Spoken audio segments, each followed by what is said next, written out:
नमस्कार, मैं प्रगति अग्रवाल और आप देख रहे हैं न्यूज प्लस 21। आइए एक नजर डालते हैं देश विदेश व राज्य की बाजार पर हमारे खास बुलेटिन बाजार हलचल में। पावर डिमांड बढ़ने से कोल क्राइसिस हुई गंभीर। खानों से दूर स्थित पावर प्लांट्स के पास कोयले का भंडार केवल 26%। राणा कपूर का बड़ा आरोप, पहले उसने प्रियंका गांधी से 2 करोड़ में पेंटिंग खरीदी, बाद में उस पैसे से हुआ सोनिया गांधी का इलाज। एफपीआई ने अप्रैल में अब तक शेयर बाजारों से 12,286 करोड़ रुपए निकाले। सेंसेक्स की शीर्ष 10 में से 8 कंपनियों का बाजार पूंजीकरण 2.21 लाख करोड़ रुपए घटा। वित्त वर्ष 2021-22 में रेलवे का कोयला परिवहन 20.4% बढ़ा। ग्रामीण भारत के विकास के लिए गेम चेंजर साबित हुई स्वामित्व स्कीम, पीएम मोदी ने की सराहना। चिप क्राइसिस के बावजूद सुपर लग्जरी कार की मांग में बम्पर उछाल, वेटिंग पीरियड बढ़कर 6 महीने पर पहुंचा। ईवी कंपनी का बड़ा कदम, ओला ने वापस बुलाए 1441 ई स्कूटर। गाड़ियों में लगातार आग लगने की घटनाओं के बाद लिया गया फैसला। एलआईसी के आईपीओ का आकार घटा,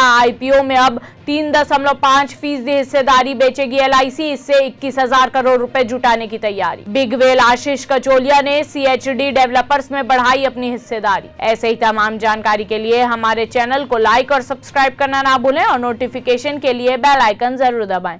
देखते रहिए न्यूज प्लस 21, आपके हक की बात।